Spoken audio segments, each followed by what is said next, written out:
Next session, please welcome our panel, Outcomes Over Orthodoxy, Opportunity Zones 2.0, and Next Generation Public-Private Partnerships, moderated by Senior Advisor at the Milken Institute, Reilly.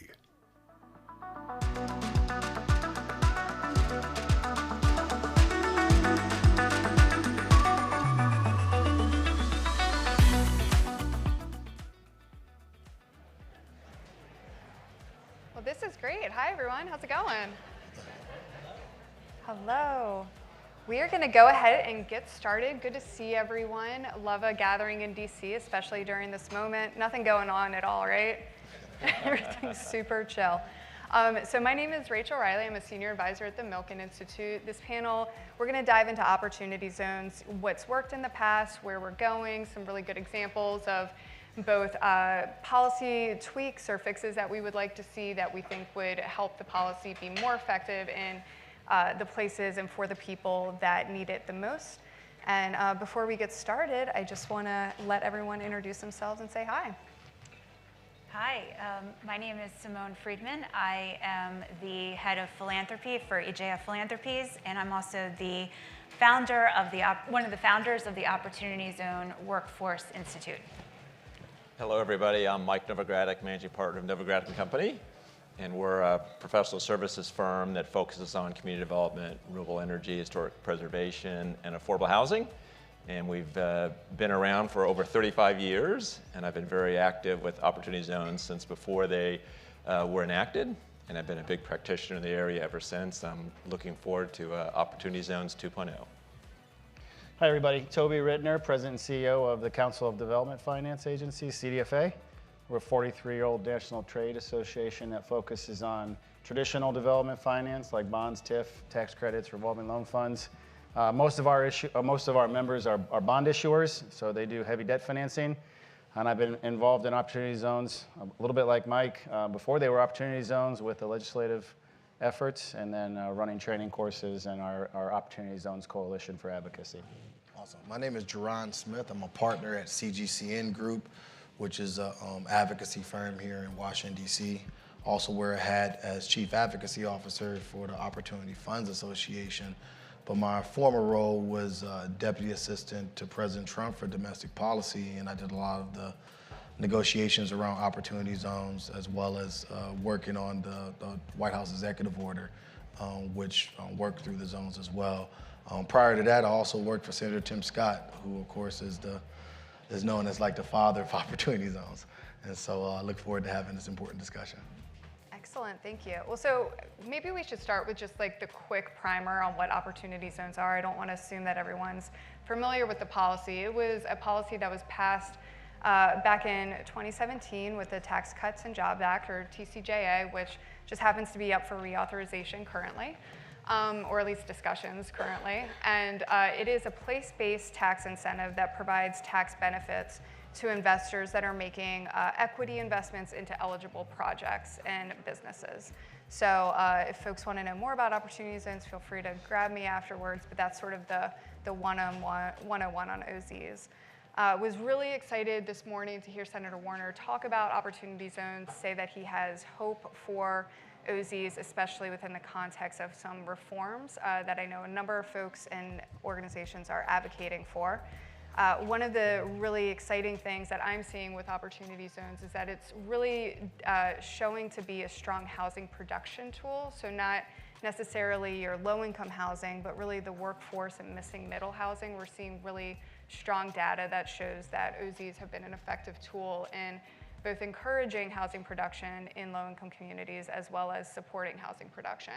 And we all know housing supply is one of the most important ways to lower affordability pressures and pricing pressures. The more housing supply you have, it tends to be more affordable. So with that said, I would turn it over to the panel just to ask, as you've had experience with OZ since 2017, what sort of reform measures do you think would be really helpful in ensuring that the policy is meeting its true intent and making it more effective for communities and businesses? Great, Rachel. Let me start with that. And first, just to emphasize your point about opportunity zones and the amount of capital it's driven. The Joint Committee on Taxation has reported that 85 billion of equity dollars have invested in opportunity zones through the end of 2022. And if you extrapolate that out to today, that means in all likelihood over $100 billion of equity investment has been driven into roughly 8,800 low-income communities that were designated as opportunity zones. And we at Novogradac also do surveys of opportunity funds. We only can do a subset because there are no reporting requirements, and one of the ways to improve opportunity zones is to get the reporting back in. That if you extrapolate the data that we have, roughly 600,000 units of housing, rental housing, has been funded through opportunity zones, which is all of the above, affordable housing, housing more generally, housing for all persons, so that's been a great achievement.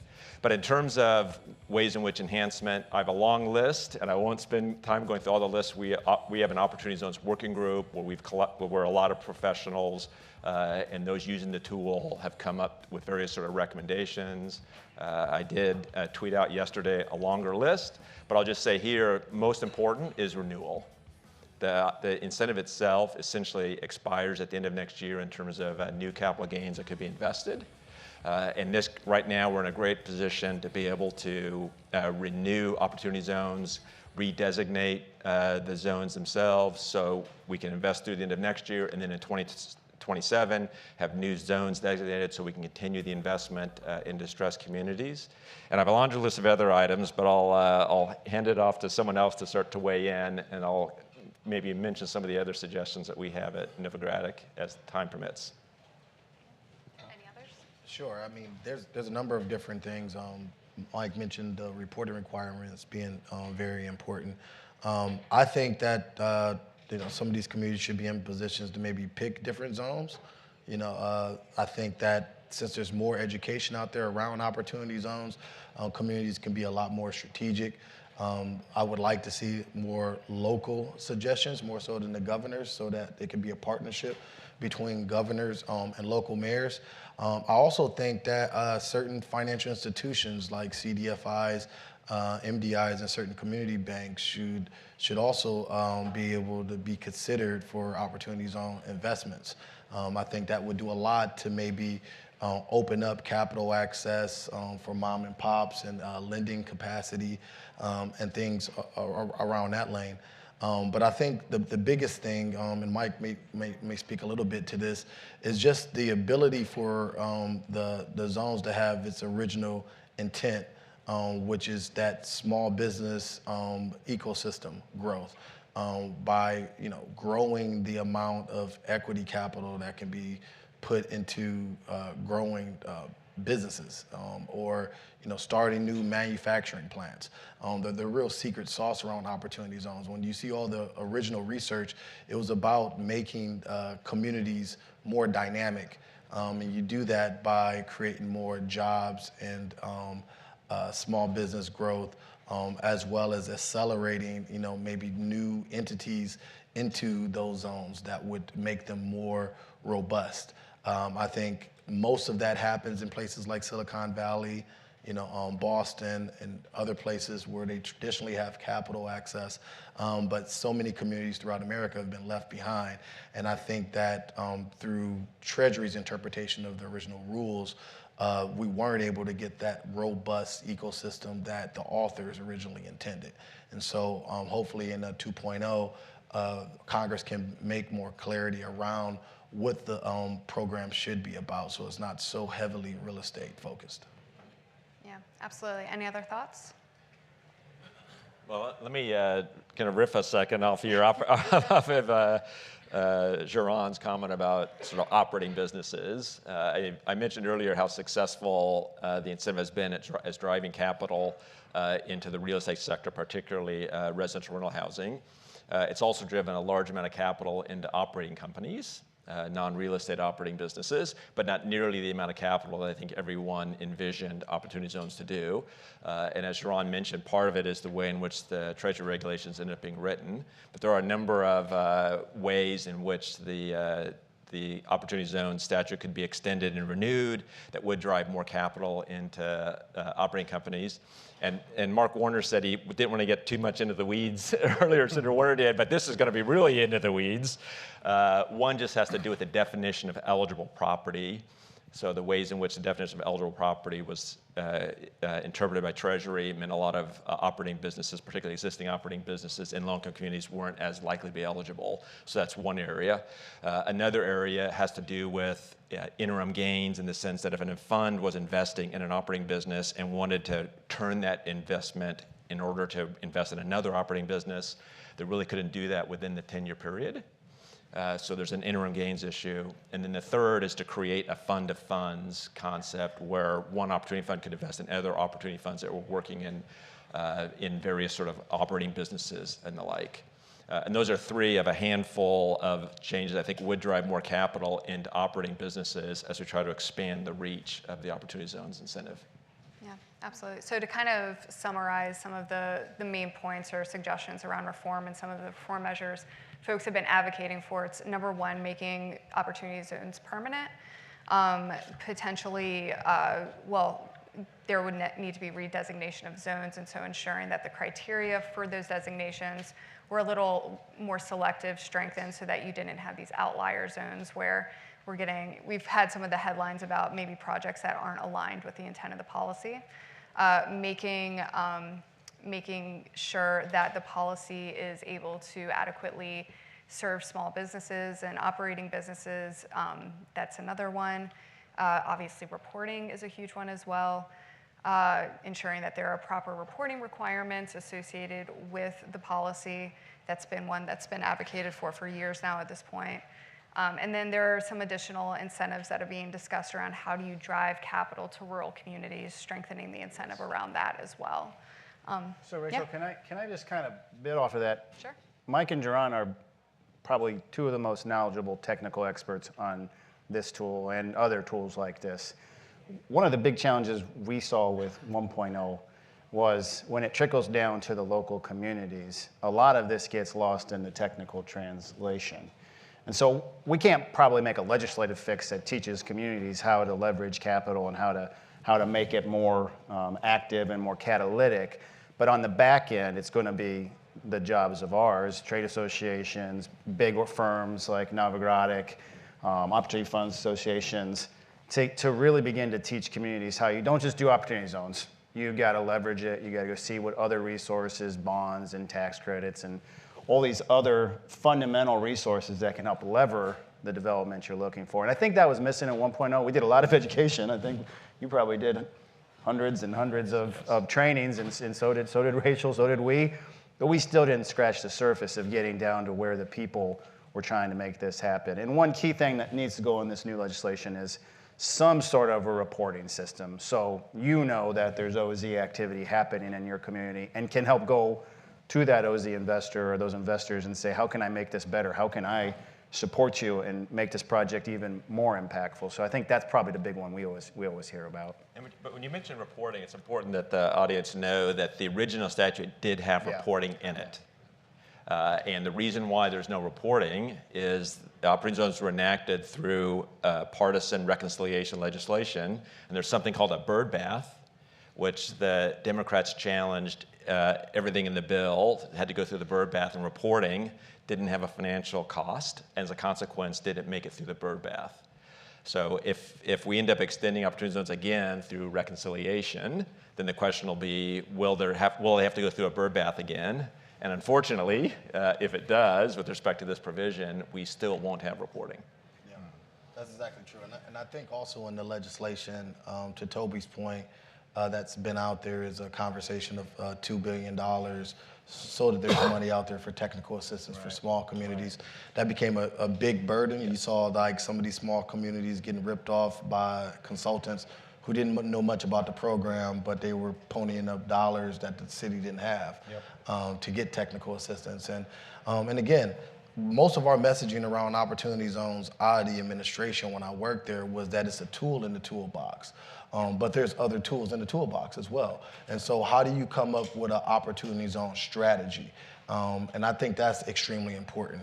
The thing that I think that the administration, if we're able to kind of get a 2.0, should continue to do is an executive order that would prioritize funding in these zones, because it also encouraged localities to also develop an opportunity zone strategy. And so you saw many states and many local governments do stuff similar.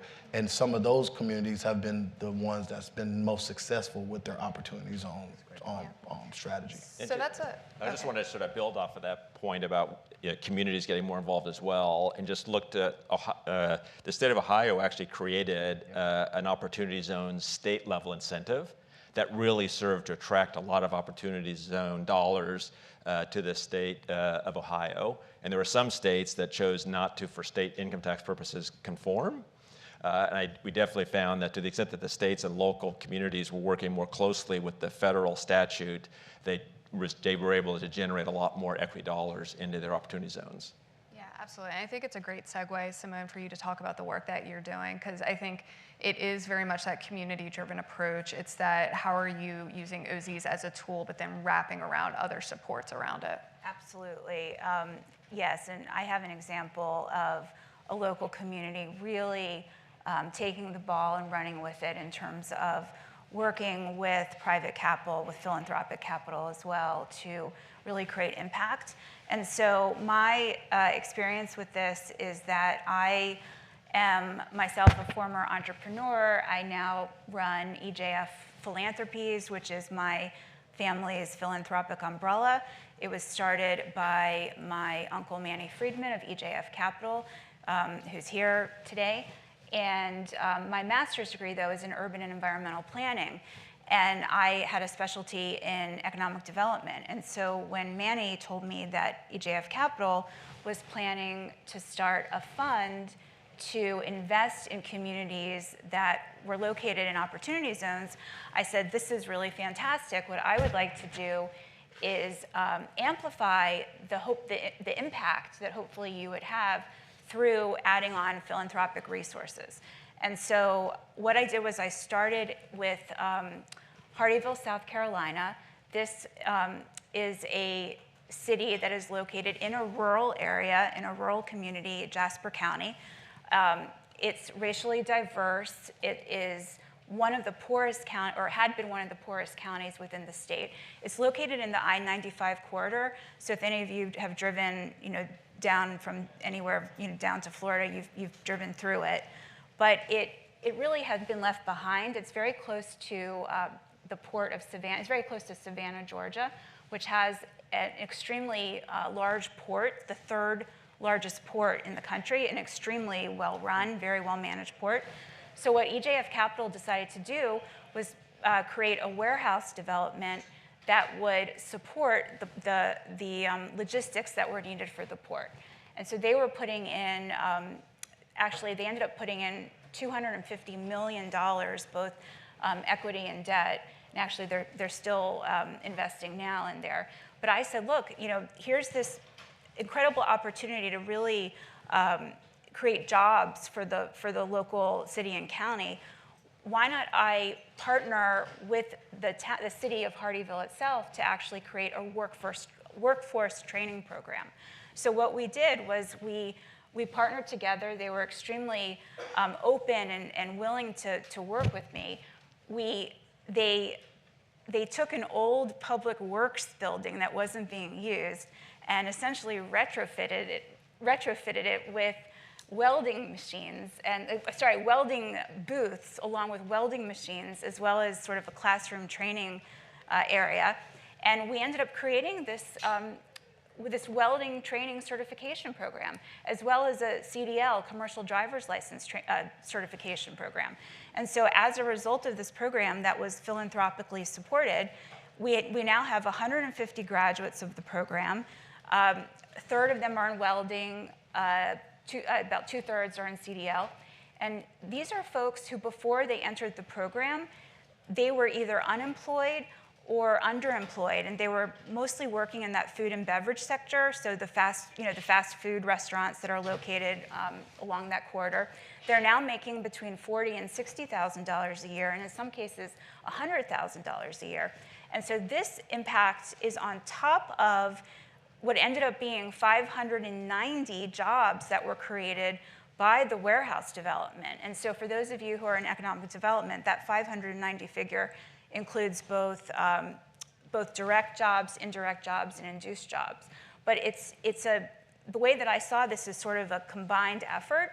And so now that it looks like the program, the Opportunity Zone program, will hopefully be extended, what I thought would make sense to do would be to form the Opportunity Zone Workforce Institute, which I did in partnership with a couple other people, including Shay Hawkins and also Jaron here on the panel. And my goal with this, with the Institute, is to really encourage and hopefully inspire other Opportunity Zone investors, especially new investors who come into the program in the new extension, to really replicate what I did in Hardeeville, to really try to amplify the impact that their investments are having using philanthropic capital. Because I feel like when you have a program like Opportunity Zones that really can impact individual people's lives and create access to the American dream for those who've been left behind, it only makes sense to double down and provide as much support as possible in every way that's possible. Absolutely, it's wonderful. Other folks want to share any success stories from OZs?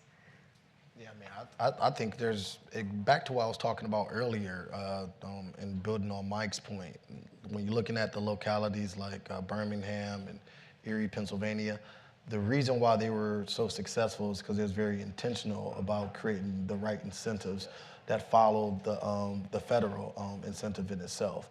And that allowed for them to even compete against some of the bigger states in bigger cities for that Opportunity Zone financing. I think now that that's out there at a 2.0, more of those major cities will actually try to put together a strategy that would allow for them to also compete for those dollars. Yeah, absolutely. Yeah, if you want to look around the country, I mean, you have Austin, you have LA, which has done amazing work, Chicago, Cleveland, Columbus, Ohio on the west side has done a ton with Opportunity Zones. If you want to go to smaller places, Lima, Ohio, Erie, PA is a really good example. So there's a lot of peers out there that have done a really nice job, but it's to Jeron's point is that they brought other tools to the table, they created a plan and a strategy, and they were pretty aggressive with going out and focusing on driving investment to their OZs. The ones that sat back and sort of said, we'll see what happens, they're probably wishing they had been a little more aggressive at this point. And I would just say that there has been a large number of businesses that have been invested in that did combine other tax incentives, but there's definitely room for improving the way in which Opportunity Zones works with the long-term living tax credit, how it works with new markets tax credits, how it works with historic tax credits, how it can work with renewable energy, and as part of the recommendations of working through Opportunity Zone 2.0, hopefully some of these other areas will also see changes that allow the tools to really be able to be layered together when it's appropriate to layer them together. And there was a Senate Finance Committee hearing last July that I was fortunate enough to be able to testify at, along with Shay Hawkins, formerly of the Opportunity Funds Association, that did talk a lot about finding ways to integrate these various tools. And Shay did a good job of explaining the success of Opportunity Zones to date. Yeah, and going back to housing, one of the most exciting things I'm seeing is I think a lot of folks are experiencing this locally, just the rising cost of debt. So interest rate costs are really putting a lot of pro formas in trouble, and all of a sudden deals that penciled a few years ago don't pencil anymore. And so what we're seeing is developers being able to utilize additional OZ equity, reduce their leverage on projects, and so they actually are experiencing some cost savings in the project because they don't have to take out as much debt. They're able to replace that with OZ equity, and all of a sudden the economics of the deal make a little bit more sense. Seeing that a lot with housing deals, which again goes back to the point that I think OZs can be a really strong housing production tool. Yeah. So using Opportunity Zones, obviously we identified a number of tweaks or reforms that we would like to see to the policy to ensure that it's operating with the strongest of intent moving forward if it is reauthorized, which we all hope it will be. taking lessons learned and thinking about how all the positive aspects of opportunity zones could be applied to other public-private partnerships or other policies that are meant to leverage private capital. Like, what are the aspects of OZs that could be applied to other policies that we may be wanting to think about? Well, I would say the bottom-up approach. Yeah. You know, I think that's the biggest thing that we've learned, that you can take a tool and it can be leveraged in so many different diverse ways that really caters to local needs. So many areas around our country have very different issues as it relates to why they're not as dynamic as they were before or once were. And I think you need to have that type of flexibility and nuances to figure out what works best for that community. Just a simple difference between rural versus urban in itself has unique challenges.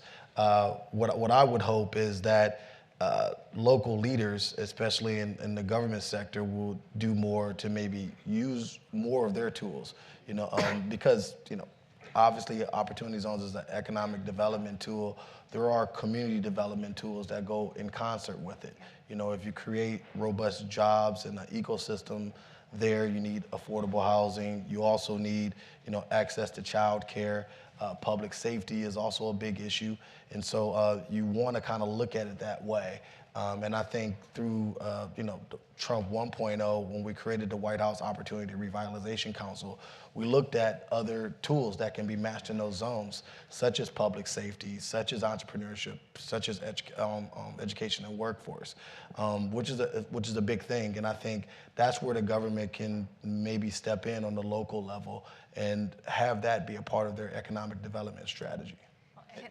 Oh yeah, go ahead. Yeah, I just was going to say, in my experience, it so much what we were able to accomplish with the workforce training and that we did in Hardyville was because of the interest and the openness of the city government, of the city leaders, to really want to do this with us and to really want to engage and help the people in their community. And there's no way we could have done this had it been a government that just wasn't interested. And so there was so much. It really does come from the local level. To really have an impact, it has to be driven from the local level. And just to emphasize the local level, one of the real attractive features of opportunity zones is it is a fairly light federal touch. And that's one of the areas where we at Novogradac work with a variety of tax incentives. And one of the things I really like about the tax incentives more generally is they generally involve a lighter sort of federal touch and much more responsibility at the state or other third parties or at the local level to actually implement the resources sort of on the ground. So that even the design of the incentive through the tax code does allow for that and almost demands the local involvement. I just want to, these folks are all completely right, but I would just have two questions. How many of you in this room have ever issued tax-exempt bonds for development? How many of you? Okay, I saw like 5 hands. How many of you have coordinated with the CDE or applied and become a New Markets tax credit recipient and done deals? I see about 7 hands. These are the old school tools. Bonds have been around 135 years.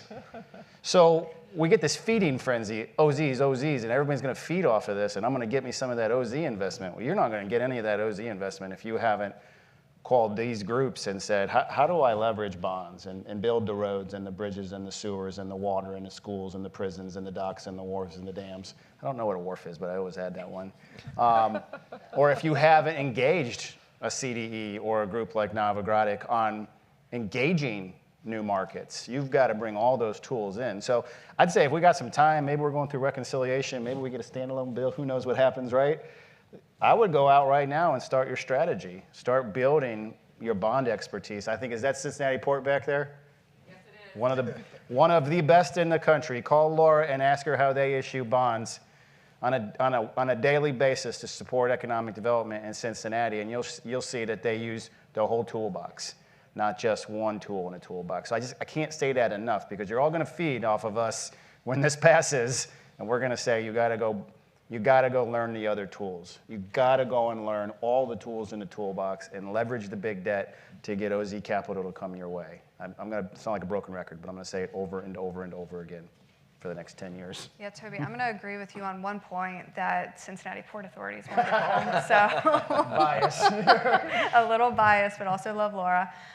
So one of the things, and this is the last point I'll make, and then I'll turn it over to you guys, but talking about needing to leverage the local tools, we had a conversation with a handful of opportunity zone developers yesterday, and a number of them said, you know, we never were like targeting workforce housing or income restricted housing, but the local tax abatements were such a strong incentive that all of a sudden made the deal pencil that we decided to restrict the rents on the housing that we've been developing because we had, you know, a 25, 30-year tax abatement tied to it, and all of a sudden the economics made sense. And so I was surprised. I did not expect to hear that local tax abatements have become such a strong motivator for these developers. But again, talking about how we're doing this at a local level and it's a ground-up strategy, the OZ investors are looking for ways to maximize, you know, their returns, but also create impact. And so tools like that can be really strong.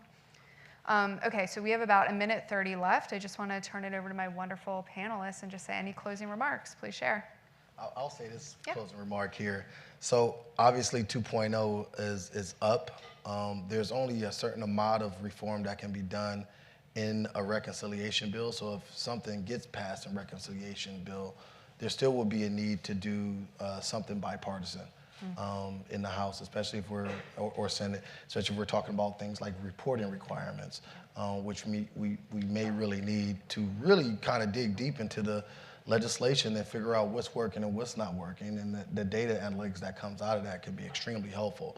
That's a long way of saying that for all of you, this is a way for us all to have skin in the game with working on this tool, because we can't do this in a vacuum. It's going to take a multitude of us to push membership to keep this as bipartisan as possible. I think if it's one thing that we've learned from 1.0 is it did get a bit politicized, and it didn't have to be.